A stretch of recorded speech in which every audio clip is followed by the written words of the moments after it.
On This Week in M&A, we're discussing the current state of all major e-commerce platforms and other online business news to help you in your entrepreneurial journey. Now, to start us off, let's get into the trend of the week, which is beef tallow. So beef tallow is to cows what lard is to pork. Traditionally, these types of products have been used for cooking, but the health benefits of these products have recently made it popular in other types of products such as supplements, soap, and skincare. Now, we could imagine keto dieters jumping on this bandwagon, as this does tend to match their lifestyle in that niche. All right, let's go over this week's marketplace trends. This last week, we had 10 new businesses listed, 1 business sold, totaling over $75,000 in assets.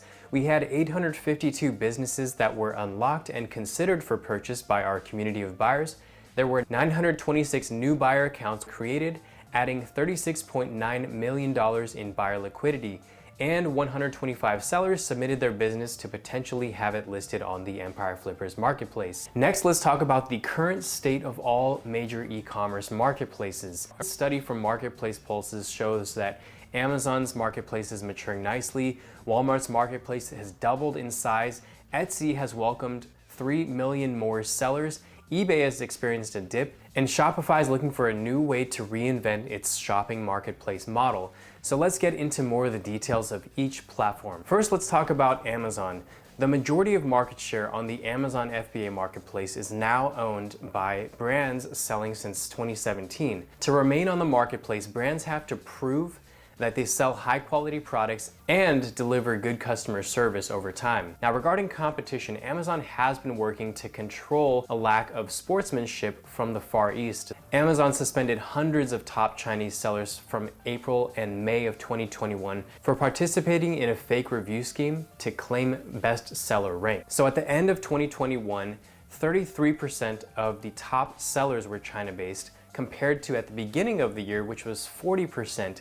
And right now we're not seeing the number of Chinese sellers increasing.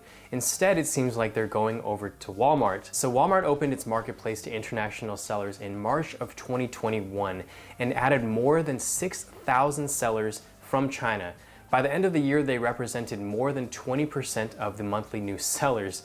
It added close to 5,000 new sellers monthly, which is significantly more than the previous years. Next, let's talk about Etsy. So Etsy had nearly 3 million sellers in 2021 to reach 12 million in total. At the start of 2020, it had less than 7 million sellers. Next, let's talk about eBay. The number of stores on the eBay marketplace increased by 54.72% from 2015 to 2020.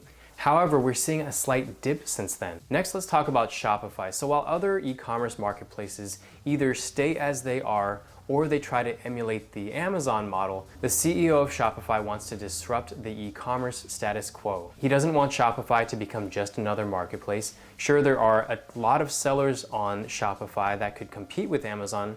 However, Shopify currently doesn't have the fulfillment infrastructure in order to compete fully on that scale. It has instead become the leader in the creator economy, partnering with TikTok and YouTube, so perhaps that becomes the market that Shopify owns. Next, let's talk about our interview with one of the founders of Income School.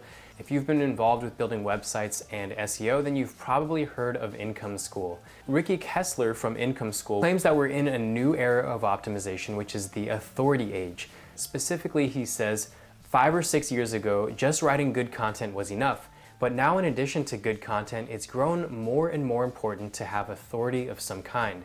Now, it's gotten to the point where Ricky can spot a site that's going to fail from a mile off. If it's only covering topics that the owner personally thinks are useful, it's not going to go anywhere. It needs to build authority to become a strong magnet for backlinks. The first step is building out topical authority with deep, detailed content. So this looks like focusing on 2 to 3 niche categories to build out high-value, hard-hitting content instead of spreading yourself out over a watered-down variety of topics. The second is spreading your word about your content. So this can look like collaborating with other authority personalities within your niche, whether that's through podcasts or as guest posts on other blogs. So if you want to listen to the full episode on this, I'll leave a link in the description below. Next, let's talk about this week's hidden gem. This week's hidden gem is for listing 65079.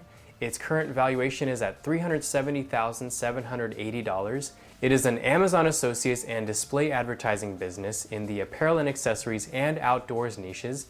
It was created in February of 2016, and the WordPress site features informational and review type content surrounding a specific type of footwear. The site is well aged and includes high quality content for a specific niche.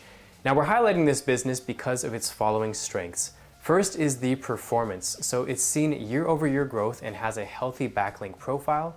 It has diverse earnings, so it brings in revenue from Amazon associates and display advertising. And its diversity of traffic, so the top 3 pages make up 13.7% of total site traffic. If you found this video helpful and you'd like more detail on this and to actually receive this newsletter a week earlier, then I highly recommend subscribing to our weekly newsletter, where you'll get this information a full week before, and it provides a lot more information than what was in this video. And if you'd like to learn about what buyers look for when buying a marketing agency, then click on the video here. So that's all for now. Thanks for watching, and see you in the next one.